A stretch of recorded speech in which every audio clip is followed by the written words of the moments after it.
Hello all, இன்றைக்கி வந்து நம்ம பார்க்க போகிறது வந்து அக்வாட்டிக் எக்கோசிஸ்டம். அக்வாட்டிக் எக்கோசிஸ்டமோட பார்ட் 2 வீடியோ இது. பார்ட் 1 வீடியோ நான் ஆல்ரெடி போஸ்ட் பண்ணிட்டேன். அது மட்டும் இல்லாமல் வந்து biodiversity, terrestrial ecosystem, ecology, protected area network இந்த மாதிரியான டாபிக்ஸும் வந்து நான் உங்களுக்கு ஆல்ரெடி கவர் பண்ணியிருக்கேன். ஸோ அதே நீங்கள் பார்க்கல, இதுதான் ஃபர்ஸ்ட் டைம் பார்க்குறீங்க அப்படின்னா அதுக்கான தனி பிளேலிஸ்ட் வந்து க்ரியேட் பண்ணியிருக்கேன். நீங்கள் அங்கே போய் செக் பண்ணிக்கலாம். இப்போ வந்து டாபிக் உள்ள போகலாம். ஸோ இன்றைக்கி இந்த டாப்பிக்கில் எதை பற்றிலாம் பார்க்க போகிறோம் அப்படின்னா wetland ecosystem, national wetland conservation programme, estuary ecosystem பற்றி பார்க்க போகிறோம். ஸோ இதில் நம்ம ஃபர்ஸ்ட் பார்க்க போகிறது வந்து வெட்லேண்ட் எக்கோசிஸ்டம். ஸோ ஃபர்ஸ்ட் வந்து வெட்லேண்ட் அப்படின்னா என்னென்னு தெரிஞ்சுக்கலாம். வெட்லேண்ட் அப்படின்றது ஒரு ஏரியா. ஸோ ரைட்டில் நான் உங்களுக்கு ஒரு இமேஜ் கொடுத்துருக்கேன் இல்லையா, ஸோ இதுதான் வந்து ஒரு வெட்லேண்ட். ஸோ இந்த வெட்லேண்ட் எப்படி இருக்கும் அப்படின்னா டீப் வாட்டர் இருக்காது, அதே மாதிரி பார்த்தீங்கன்னா டெரஸ்ட்ரியல் ஹேபிட்டட் வந்து இருக்காது. ஸோ இது ரெண்டுத்துக்கும் நடுவில் இருக்க இன்டர்மீடியட் ஸ்டேஜ் இருக்கும். ஸோ அதை தான் வந்து வெட்லேண்ட் அப்படின்னு சொல்லுவோம். ஸோ இந்த ஏரியா பார்த்திங்க அப்படின்னா பக்கத்தில் வந்து ஏதோ ஒரு பெரிய ரிவர் இருக்குதுன்னு வச்சுக்கோங்களேன். அந்த ரிவர்லேருந்து அடிக்கடி வந்து ஃப்ளட்டை வந்து இதை எக்ஸ்பீரியன்ஸ் பண்ணும். ஸோ ஃப்ளட்டிங் அப்படின்றது வந்து அடிக்கடி இங்கே நடக்கும். அதே மாதிரி வந்து இந்த இடத்துல வந்து பிளான்ஸ், அனிமல்ஸ் இது எல்லாமே வந்து வாழும். ஸோ நார்மலாக இந்த வெட்லேண்டுக்கு வந்து ஒரு டெஃபினேஷன் வச்சுருக்காங்க ராம்சர் கன்வென்ஷனில். ஒரு வெட்லேண்ட் அப்படின்றது என்ன அப்படின்னு சொல்லிட்டு. ஸோ இந்த வெட்லேண்ட் அப்படின்றது என்ன அப்படின்னா ஒரு மார்ஷ், ஃபென், பீட்லேண்டாக இருக்கலாம். இது எல்லாமே பார்த்திங்கன்னா சகதியாக இருக்கிற ஒரு ஏரியா அப்படின்றதுக்கு டிஃப்ரெண்ட் நேம் வச்சுருக்காங்க. மார்ஷ், ஃபென், பீட்லேண்ட் அப்படின்ட்டு. இது வந்து நேச்சுரலாக இருக்கலாம், இல்லை ஆர்டிஃபிஷியலாகவும் இருக்கலாம், பெர்மனெண்ட்டாக இருக்கலாம், டெம்பரரியாகவும் இருக்கலாம். ஸோ அதே மாதிரி இங்கே இருக்க வாட்டர் வந்து ஃப்ளோ ஆகுற மாதிரியும் இருக்கலாம், இல்லை அதே இடத்துல நிற்கிற மாதிரியும் இருக்கலாம். இந்த மாதிரி இருந்துச்சு அப்படின்னாலே அது வெட்லேண்ட் அப்படின்னு சொல்கிறாங்க. அது மட்டும் சொல்லலை, இது வந்து ஒரு ஃப்ரெஷ் வாட்டராக இருக்கலாம், இல்லை பிராக்கிஷ் வாட்டராக இருக்கலாம், இல்லை ஒரு சால்ட் வாட்டர் இருக்கிற ஒரு ஏரியா கூட இருக்கலாம். ஆனால் இதோட லோ டைட் அப்படின்றது இருக்கு இல்லையா, இந்த லோ டைட் அப்படின்றது வந்து 6 மீட்டரை வந்து எக்ஸீட் ஆகி போகக்கூடாது. ஸோ டெப்த்து வந்து மேக்ஸிமம் வந்து 6 மீட்டர் தான் இருக்கணும், அதுக்கு மேலே இருக்கக்கூடாது அப்படின்றத தான் இந்த வெட்லேண்ட் அப்படின்றதுக்கான டெஃபினிஷனில் சொல்லியிருக்காங்க. ஸோ அடுத்து நம்ம பார்க்க போகிறது வந்து வெட்லேண்டோட கேரக்டரிஸ்டிக்ஸ். ஸோ ஒரு இடத்த வந்து வெட்லேண்ட் அப்படின்னு சொல்லிட்டு அனௌன்ஸ் பண்ணணும் அப்படின்னா அந்த இடத்த வந்து வெறும்னே டெப்த்தை வச்சு மட்டும் அனௌன்ஸ் பண்ண மாட்டாங்க. வாட்டர் லாக் ஆகிருக்கு, ஸோ 6 மீட்டருக்கு கம்மியாக நிற்கிது, அதனால் வந்து அது வெட்லேண்ட் அப்படின்னு சொல்ல மாட்டாங்க. அது கூடவே சில கேரக்டரிஸ்டிக்ஸ் இருக்கணும். என்ன அப்படின்னா அந்த வாட்டர் லாக் ஆகிருக்கு அப்படின்னா அந்த வாட்டர் லாக் ஆகிருக்கிறது அட்லீஸ்ட் 7 days வந்து லாக் ஆகிருக்கணும், அதுவும் க்ரோயிங் சீசனில். அதே மாதிரி வாட்டர் லாக் ஆகிருக்க அந்த இடத்துல ஹைட்ரோஃபைட்ஸ் பிளான்ஸ் வந்து அடாப்ட் ஆகி வளர ஆரம்பிக்கணும். அதாவது ஹைட்ரோஃபைட்ஸ் அப்படின்றது வாட்டரை டிபெண்ட் பண்ணி வளரக்கூடிய பிளான்ஸ். ஸோ அந்த பிளான்ஸ் வந்து வளரணும். அதே மாதிரி அந்த சாயில் வந்து ஹைட்ரிக் சாயிலாக இருக்கணும். அதாவது ஆக்சிஜன் வந்து இருக்காது சில பிளான்ஸுக்கு, அந்த சாயிலை தான் வந்து ஹைட்ரிக் சாயில் அப்படின்னு சொல்லுவோம். ஸோ அடுத்தது வந்து வெட்லேண்டோட டைப்ஸ் பார்க்கலாம். வெட்லேண்டை வந்து 2 டைப்பில் பிரிக்கிறாங்க. ஒன்று வந்து இன்லேண்ட் வெட்லேண்ட், இன்னொன்று வந்து கோஸ்டல் வெட்லேண்ட். ஸோ இன்லேண்ட் அப்படின்றது வந்து நிலத்துக்கு நடுவில் இருக்கிறது, கோஸ்டல் அப்படின்றது கடற்கரை ஓரத்தில் இருக்குது. இது ரெண்டுமே வந்து நேச்சுரல், மேன்மேடுன்னு 2ஆக பிரிக்கிறாங்க. இல்லை இன்லேண்ட் வெட்லேண்டில் நேச்சுரல் பார்த்திங்க அப்படின்னா லேக்ஸ், பாண்ட்ஸ், ஆக்ஸ்போ லேக்கு, ஸ்வாம்ப், மார்ஷ் இதெல்லாம் வந்து எக்ஸாம்பிள் சொல்லலாம். அதேமாதிரி மேன்மேடு பார்த்திங்க அப்படின்னா ரிசர்வாயர்ஸு, வாட்டர் லாக்டு ஏரியா, டேங்க்கு, ஆஷ் பாண்டு இதெல்லாம் பார்த்திங்கன்னா மேன்மேட். அதே மாதிரி கோஸ்டல் வெட்லேண்டில் நேச்சுரல் பார்த்திங்க அப்படின்னா எஸ்டுவரி, லகூன், க்ரீக்கு, பேக் வாட்டர், பே இந்த மாதிரி நிறைய இருக்குது. மேன்மேட் பார்த்திங்கன்னா சால்ட் பேன்ஸ், அக்வாகல்ச்சர் அப்படின்னு சொல்லிட்டு நிறைய இருக்குது. ஸோ அடுத்தது பார்த்திங்க அப்படின்னா வெட்லேண்டோட ஃபங்க்ஷன்ஸ் பார்க்கலாம். ஸோ இந்த வெட்லேண்ட் அப்படின்றது வந்து அக்வாட்டிக் ஃப்ளோரா அண்ட் ஃபானாவுக்கு ஒரு வாழிடமாக இருக்குது. ஸோ நிறைய அக்வாட்டிக் ஃப்ளோரா அண்ட் ஃபானாவை வந்துட்டு நம்மளால் வெட்லேண்டில் பார்க்க முடியும். அது மட்டும் இல்லாமல் இந்த ஃப்ளட் டைமில் பார்த்திங்கன்னா நிறைய செடிமெண்ட்ஸ்லாம் அடிச்சுட்டு வரும் இல்லையா. ஸோ செடிமெண்ட்ஸ், நியூட்ரியன்ஸ்லாம் இருக்கும் இல்லையா, இதெல்லாம் ஃபில்டர் பண்ணி எடுக்கிற ஒரு இடம் இது.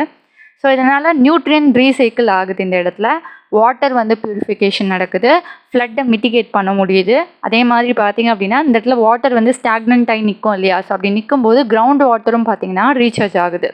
அதே மாதிரி நிறைய ட்ரிங்கிங் வாட்டர் கொடுக்குறது, ஃபிஷ்ஷு, ஃபோடர், ஃபியூயல் இந்த மாதிரியான விஷயங்கள் எல்லாமே வந்து இந்த வெட்லேண்ட் வந்து நமக்கு தருது.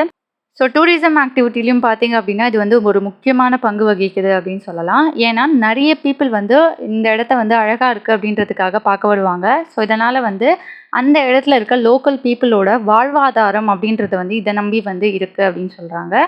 ஸோ இந்த இடம் பார்த்திங்க அப்படின்னா ஜெனட்டிக் ரிசர்வாயர் அப்படின்னு சொல்லுவாங்க. ஸோ ஏன் அப்படின்னா நிறைய வெரைட்டி ஆஃப் ஃப்ளோரா அண்ட் ஃபானாஸ் இருக்கும். ஸோ இந்த இடம் வந்து ஒரு ஜெனட்டிக் ரிசர்வாயராக வந்து ஆக்ட் ஆகுது அப்படின்றாங்க.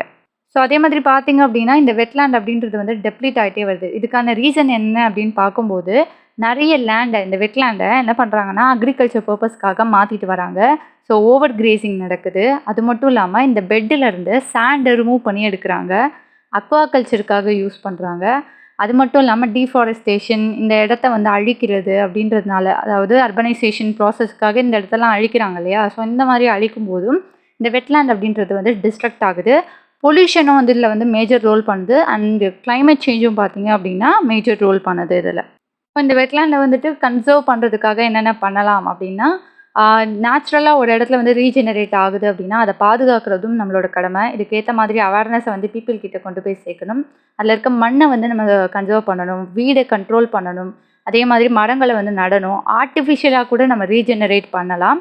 அதே மாதிரி இதுக்கான ப்ரொடெக்ஷன் மெஷர்ஸ் அப்படின்றத வந்து கவர்மெண்ட் எடுக்கணும். அதே மாதிரி வைல்ட் லைஃப் கன்சர்வேஷன்ஸ் அப்படின்றத வந்து கொண்டு வரணும். யூட்ராபிகேஷனை வந்துட்டு தடுக்கலாம். ஸோ அடுத்து நம்ம பார்க்க போகிறது லேக்ஸுக்கும் வெட்லேண்டுக்கும் உள்ள டிஃப்ரென்ஸை தான் பார்க்க போகிறோம். நேஷ்னல் லேக் கன்சர்வேஷன் ப்ரோக்ராமில் லேக் அப்படின்னா என்னென்னு வந்து சொல்லியிருக்காங்க. அதில் என்ன சொல்லியிருப்பாங்க அப்படின்னா, ஒரு லேக் அப்படின்றது வந்து ஒரு ஸ்டாண்டிங் வாட்டர் பாடி. அந்த வாட்டர் பாடி வந்து மினிமமாக வந்து 3 மீட்டர் டெப்த் இருக்கணும், இல்லைனா அதை விட அதிகமாக இருக்கணும் அப்படின்னு வந்து சொல்லியிருப்பாங்க. அது மட்டும் இல்லாமல் அதோட ஏரியா அப்படின்றது மினிமம் 10 ஹெக்டேர்ஸ் இருக்கணும். ஸோ மோர் தென் 10 ஹெக்டேர்ஸ் இருந்துச்சு அப்படின்னா அதை வந்து ஒரு லேக் அப்படின்னு சொல்லிட்டு கன்சிடர் பண்ணலாம். அதே மாதிரி அக்வாட்டிக் வெஜிடேஷன் அப்படின்றது வந்து அதில் இருக்கக்கூடாது, அப்படியே இருந்தாலும் குறைவான அளவில் இருக்கணும் அப்படின்னு வந்து சொல்லியிருப்பாங்க. இந்த லேக்கை வந்து ட்ரிங்கிங் வாட்டர் பர்பஸ்க்காகவோ இல்லை இரிகேஷன் ஃபெசிலிட்டிஸ்க்காகவோ வந்து யூஸ் பண்ணிக்கலாம் அப்படின்னு வந்து சொல்லியிருப்பாங்க. அதுவே வெட்லேண்ட் அப்படின்னா 3 மீட்டருக்கு கம்மியாக வந்து டெப்த் இருக்கணும். அதே மாதிரி இல்லை நியூட்ரியன்ட் அதிகமாக இருக்கணும், அக்வாட்டிக் அனிமல்ஸ் அதிகமாக இருக்கணும், அதோட மேக்ரோஃபைட்ஸ் அதிகமாக இருக்கணும். அதே மாதிரி பார்த்தீங்க அப்படின்னா இந்த ஃபானா அப்படின்றது வந்து ஹை டென்சிட்டிஸில் இருக்கணும், டைவர்சிட்டியில் இருக்கணும். ஆனால் லேக்கில் இது எதுவுமே இருக்காது. ஸோ இதை தான் வெட்லேண்ட் அப்படின்னு சொல்லுவோம். அடுத்தது இந்தியாவில் இருக்க வெட்லேண்ட்ஸ் பற்றி பார்க்கலாம். இந்தியாவில் பார்த்தீங்க அப்படின்னா 27,403 வெட்லேண்ட்ஸ் இருக்குது. இதில் 3,959 வந்து கோஸ்டல் வெட்லேண்ட்ஸாகவும் 23,444 வந்து உங்களுக்கு இன்லேண்ட் வெட்லேண்ட்ஸாகவும் இருக்குது. இதில் இந்தியாவில் பார்த்தீங்க அப்படின்னா இந்தியாவோட டோட்டல் ஏரியாவில் 18.4% வந்து வெட்லேண்டாலேயே கவர் ஆகிருக்கு. இந்த 18.4% இருக்கு இல்லையா, இதில் பார்த்தீங்க அப்படின்னா 70% வந்து பேடி கல்டிவேஷனில் இருக்குது. அடுத்தது நேஷ்னல் வெட்லேண்ட் கன்சர்வேஷன் ப்ரோக்ராம். இந்த ப்ரோக்ராமை 1985லேருந்து 86 அந்த பீரியடில் தான் வந்து இம்ப்ளிமெண்ட் பண்ணுறாங்க. இதுக்கு கீழே பார்த்தீங்க அப்படின்னா 115 வெட்லேண்டை வந்து மினிஸ்ட்ரி வந்து ஐடென்டிஃபை பண்ணி வச்சுருந்தாங்க. இது எதுக்கு அப்படின்னு பார்த்தீங்கன்னா, இந்த 115 வெட்லேண்டும் வந்து ரொம்ப அதிகமான அளவில் த்ரெட்டில் இருந்தது. ஸோ அதை அர்ஜென்ட்டாக பாதுகாக்கணும், அதை மேனேஜ் பண்ணணும், அதுக்கான இன்டர்வென்ஷனை கொண்டு வரணும் அப்படின்றதுக்காக தான் இந்த ப்ரோக்ராமை லான்ச் பண்ணுறாங்க. இந்த ப்ரோக்ராமோட அப்ஜெக்டிவ்ஸ் என்னென்ன அப்படின்னு பார்த்தீங்கன்னா, இதுக்கு தேவையான எல்லா கைட்லைன்ஸையும் வந்து ப்ரொவைட் பண்ணுவாங்க. எப்படி கன்சர்வ் பண்ணணும், மேனேஜ் பண்ணணும் அப்படின்றதுக்கான கைட்லைன்ஸை வந்து வைப்பாங்க. ஃபினான்ஷியல் அசிஸ்டன்ஸ் ப்ரொவைட் பண்ணுவாங்க. இதை இம்ப்ளிமெண்ட் பண்ணுறாங்க அப்படின்னா அதை மானிட்டர் பண்ணுவாங்க. இதில் இந்த சென்ட்ரல் கவர்மெண்ட் இருக்காங்க இல்லையா, இவங்க என்ன பண்ணுவாங்க அப்படின்னா இன்டர்நேஷ்னல் லெவலில் இல்லை நேஷ்னல் லெவலில் வந்து ஒரு வெட்லேண்டை கன்சர்வ் பண்ணணும் அப்படின்னா அதுக்கான கோஆர்டினேஷன் தேவைப்படுது அப்படின்றப்போ அதுக்கான ஃபுல் ரெஸ்பான்சிபிலிட்டி வந்து சென்ட்ரல் கவர்மெண்ட் எடுத்துப்பாங்க. அது மட்டும் இல்லாமல் பார்த்தீங்கன்னா உங்களுக்கு ஃபினான்ஷியல் அசிஸ்டன்ஸ் ப்ரொவைட் பண்ணுறது, டெக்னிக்கல் அசிஸ்டன்ஸ் ப்ரொவைட் பண்ணுறது, இது எல்லாமே வந்து சென்ட்ரல் கவர்மெண்ட் பார்த்துப்பாங்க. ஸ்டேட் கவர்மெண்ட்டோட வேலை என்ன அப்படின்னு பார்த்தீங்கன்னா இது இம்ப்ளிமெண்ட் பண்ணுறதும் மேனேஜ் பண்ணுறது மட்டும்தான் அவங்களோட responsibility. So national wetland conservation ப்ரோக்ராமுக்கு கீழே செலக்ட் பண்ணியிருக்க அந்த வெட்லேண்ட் அப்படின்றது வந்து நேஷ்னல் இம்பார்ட்டன்ஸ் உள்ள ஒரு வெட்லேண்ட். ஸோ இந்த மாதிரி வெட்லேண்டை வந்து ஐடென்டிஃபை பண்ணி செலக்ட் பண்ணுறாங்க இல்லையா, அது எதை பேஸ் பண்ணி எந்த க்ரைட்டீரியா பேஸ் பண்ணி செலக்ட் பண்ணுறாங்க அப்படின்றத தான் நெக்ஸ்ட் பார்க்க போகிறோம். ஸோ இந்த க்ரைட்டீரியா பார்த்தீங்க அப்படின்னா அப்படியே ராம்சர் கன்வென்ஷனில் ஒரு வெட்லேண்டை செலக்ட் பண்ணணும் அப்படின்னா அவங்க என்ன க்ரைட்டீரியா வச்சுருக்காங்களோ அதே க்ரைட்டீரியாவை தான் இங்கேயும் வந்து ப்ரிஸ்கிரைப் பண்ணியிருக்காங்க. ஸோ இந்த ராம்சர் கன்வென்ஷன் அப்படின்னா என்ன அப்படின்றது ஃப்யூச்சரில் கன்வென்ஷன் வீடியோ போடும்போது நான் உங்களுக்கு வந்து டீட்டெயிலாக சொல்கிறேன். இப்போ வந்து இங்கே க்ரைட்டீரியாவை மட்டும் பார்க்கலாம். ஸோ ஒரு வெட்லேண்டை வந்து செலக்ட் பண்ணுறாங்க, ஒரு நேஷ்னல் இம்பார்ட்டன்ஸ் உள்ள ஒரு வெட்லேண்டை செலக்ட் பண்ணுறாங்க அப்படின்னா அந்த வெட்லேண்ட் ரேராக, யூனிக்காக இல்லை ரெப்ரசன்டேட்டிவான ஒரு வெட்லேண்டாக இருக்கணும். ஸோ செகண்ட் கண்டிஷன் பார்த்தீங்க அப்படின்னா அந்த வெட்லேண்டில் வல்னரபிள், என்டேஞ்சர் இல்லை கிரிட்டிக்கலி என்டேஞ்சர் ஸ்பீஷஸையோ இல்லை ஒரு பிளான்ட்டையோ வந்து வச்சுருக்க ஒரு சப்போர்ட் பண்ணுற ஒரு வெட்லேண்டாக இருக்கணும். அது மட்டும் இல்லாமல் அந்த பயோடைவர்சிட்டியை மெயின்டைன் பண்ணுற ஸ்பீஷியஸ் இருக்க ஒரு வெட்லேண்டாக இருக்கணும். ஸோ தேர்ட் க்ரைட்டீரியா பார்த்தீங்க அப்படின்னா ஒரு ஸ்பீஷியஸ் இருக்குது, அந்த ஸ்பீஷியஸோட வாழ்நாள் அப்படின்றது ஆபத்தில் இருக்குது, அந்த ஆபத்துலேருந்து தப்பிச்சு இந்த வெட்லேண்டுக்கு வருது, இங்கே அதால் உயிர் பழச்சு வாழ்ந்துக்க முடியும் அப்படின்ற கண்டிஷன்ஸில் இருக்குது, அதை வந்து சப்போர்ட் பண்ணுற மாதிரியே இந்த வெட்லேண்ட் இருக்குது அப்படின்னா அந்த வெட்லேண்டையும் நேஷ்னல் இம்பார்ட்டன்ஸில் எடுத்துப்பாங்க. ஸோ அடுத்த க்ரைட்டீரியா, ஒரு வெட்லேண்ட் 20,000 இல்லைனா 20,000க்கு அதிகமான வாட்டர் பேர்ட்ஸை சப்போர்ட் பண்ணுது, அதுவும் ரெகுலராக சப்போர்ட் பண்ணுது அப்படின்னா அதுவும் வந்து நேஷ்னல் இம்பார்ட்டன்ஸுக்கு போகும். அதே மாதிரி ஒரு வெட்லேண்ட், அந்த வெட்லேண்டில் ஒரு குறிப்பிட்ட வாட்டர் பேர்டு இருக்குது, அந்த வாட்டர் பேர்டோட பாப்புலேஷன்லேருந்து 1% ஆஃப் பாப்புலேஷனை அந்த ஒரு வெட்லேண்ட் மட்டும் சப்போர்ட் பண்ணுது அப்படின்னா அந்த வெட்லேண்டையும் வந்து நேஷ்னல் இம்பார்ட்டன்ஸில் எடுத்துப்பாங்க.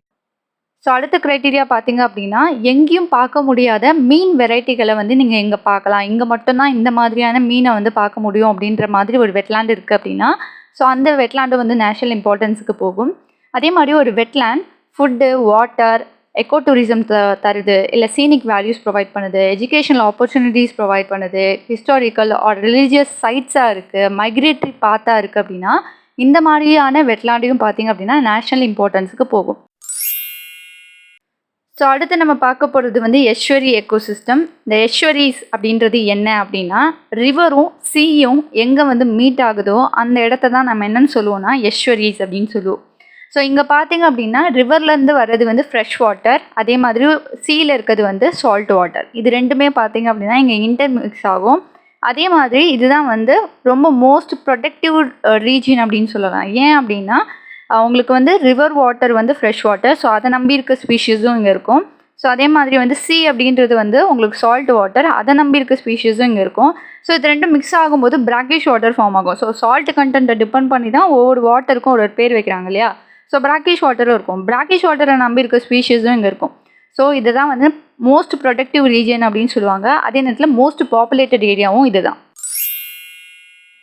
ஸோ அடுத்து பார்க்க போகிறது எஸ்டுவரிஸோட கேரக்டர்ஸ். ஸோ எஸ்டுவரிஸ் அப்படின்றது பார்த்திங்க அப்படின்னா ஒரு semi enclosed coastal body of water அப்படின்னு சொல்லலாம். இங்கே பார்த்திங்க அப்படின்னா ஒரு ரிவர் இல்லைனா அதுக்கு மேற்பட்ட ரிவர்களும் வந்து இங்கே வந்து ஃப்ளோ ஆகும்.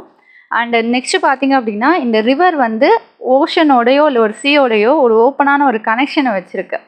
ஸோ இங்கே பார்த்தீங்கன்னா செலினிட்டி அப்படின்றது வந்து 0லேருந்து 35 ppd தான் இருக்கும். ஏன் அப்படின்னா ஃப்ரெஷ் வாட்டர் வந்து சால்ட் வாட்டரோட மிக்ஸ் ஆகுது. ஸோ மிக்ஸ் ஆகுது அப்படின்றப்போ சால்ட்டோட கண்டென்ட் கம்மியாக இருக்கும். ஸோ அதனால தான் உங்களுக்கு 0லேருந்து 35க்குள்ளே தான் இருக்கும் அப்படின்னு சொல்கிறாங்க. இங்கே வேவோட ஆக்ஷன் வந்து ரொம்ப கம்மியாக இருக்கும். மற்ற இடத்த கம்பேர் பண்ணும்போது வேவ் ஆக்ஷன் அப்படின்றது இங்கே கம்மி. அதே மாதிரி நிறைய அனிமல்ஸ்க்கு வந்து இது ஷெல்டராக வந்து இருக்குது இந்த எஸ்டுவரிஸ் அப்படின்றது. ஸோ மோஸ்ட் ப்ரொடக்டிவ் ரீஜன் அப்படின்னு சொல்லிட்டு ஆல்ரெடி சொல்லிட்டேன். அதே மாதிரி பாப்புலேட்டட் ஏரியாஸ் அப்படின்னு சொல்லிட்டேன். இந்த எஸ்டுவரிஸை ஒவ்வொரு இடத்துலையும் வந்து ஒவ்வொரு பேர் வச்சுருப்பாங்க. லகுன்னு சொல்லுவாங்க, பேஸ்ன்னு சொல்லுவாங்க, ஹார்பர்னு சொல்லுவாங்க, இன்லெட்டுன்னு சொல்லுவாங்க. இந்த மாதிரி எக்ஸெட்ரா நிறைய பேர் இருக்குது. நெக்ஸ்ட்டு பார்த்திங்க அப்படின்னா நிறைய டிசால்வ்டு கான்ஸ்டியூவன்ஸை வந்துட்டு இங்கே வந்து ஃபில்டர் பண்ணும். அது என்ன அப்படின்னா, இப்போ ரிவர் வந்து ஃப்ளோ ஆகி வரும்போது நிறைய செடிமெண்ட்ஸ் அடிச்சுட்டு வரும் இல்லையா. ஸோ அது எல்லாத்தையும் ஃபில்டர் பண்ணுற இடம் தான் இந்த எஸ்டுவரிஸ் அப்படின்றது. ஸோ இது ஃபில்டர் பண்ணுறனால இதை சுற்றி டெல்டாஸ் வந்து ஃபார்ம் ஆகும். இந்த டெல்டா அப்படின்றது என்ன அப்படின்றத நம்ம ஜியாகிரஃபி வீடியோவில் பார்க்கலாம். ஸோ இப்போ வந்து இதை மட்டும் புரிஞ்சு வச்சுக்கோங்க. டெல்டாஸ் வந்து எஸ்டுவரிஸை சுற்றி ஃபார்ம் ஆகும். ஸோ அடுத்து நம்ம பார்க்க போகிறது வந்து எஸ்டுவரிஸோட இம்பார்ட்டன்ஸ். இந்த எஸ்டுவரிஸ் பார்த்திங்க அப்படின்னா வாட்டரோட குவாலிட்டியை வந்து ரெகுலேட் பண்ணுறதுக்கும் கிரவுண்ட் வாட்டரை வந்து ரீசார்ஜ் பண்ணுறதுக்கும் வந்து இம்பார்ட்டண்ட்டாக இருக்குது. அதே மாதிரி நிறைய பிளான்ட்ஸ், அனிமல்ஸ் இருக்காங்க அப்படின்னா அவங்களுக்கான வாழிடமாகவும் அதோட ப்ரீடிங் ஏரியாவும் இது இருக்குது. ஸோ நெக்ஸ்ட் வந்து பயாலஜிக்கல் ப்ரொடக்டிவிட்டியாக இருக்குது. ஸோ அதே மாதிரி நிறைய சோஷியல் பெனிஃபிட்ஸ் இதுலேருந்து கிடைக்குது. நிறைய வேல்யூஸை வந்து இது கொடுக்குது. Community values, indigenous value, recreation values, இந்த மாதிரியான நிறைய வேல்யூஸை வந்து கொடுக்குது. ஸோ அதே மாதிரி ரிசர்ச் அண்ட் நாலேஜ் வேல்யூஸும் வந்து இதுலேருந்து கிடைக்குது. எக்கனாமிக்காக இது வந்து ரொம்ப பெனிஃபிட்டான ஒரு ஏரியா. கமர்ஷியல் ஃபிஷ்ஷிங்கை வந்துட்டு இந்த இடத்துல ப்ரொமோட் பண்ண முடியும். அதே மாதிரி பார்த்திங்க அப்படின்னா டூரிசம்க்கு வந்து ஹெல்ப்ஃபுல்லாக இருக்குது. அதே மாதிரி இப்போ வந்து ஒரு ஸ்ட்ராம் வருது, எரோஷன் ஆகுது அப்படின்னா அதுலேருந்து வந்து இந்த ஏரியா வந்து நம்மளை வந்து ப்ரொடெக்ட் பண்ணுது. ஸோ இந்தியாவில் இந்த எஸ்டுவரிஸ் அப்படின்றது பார்த்திங்க அப்படின்னா ஈஸ்ட் கோஸ்ட்டில் தான் அதிகமாக இருக்கும். ஏன் அப்படின்னு பார்த்தீங்கன்னா ஈஸ்ட் கோஸ்ட்டில் தான் நிறைய ரிவர்ஸ் வந்து ட்ரெயின் ஆகும். அதனால தான் ஈஸ்ட் கோஸ்ட்டில் அதிகமாக இருக்குது when compared to west coast. So west கோஸ்ட்டில் பார்த்திங்க அப்படின்னா ரொம்ப அதிகமான அளவில் வந்து எஸ்டுவரிஸை பார்க்க முடியாது. ஸோ ஸ்மாலர் குவான்டிட்டியில் தான் இருக்கும். ஸோ அடுத்து நம்ம பார்க்க போகிறது எஸ்டுரியன் எக்கோசிஸ்டமில் இருக்கிற இஷ்யூஸ் பற்றி பார்க்க போகிறோம் இந்தியாவில்.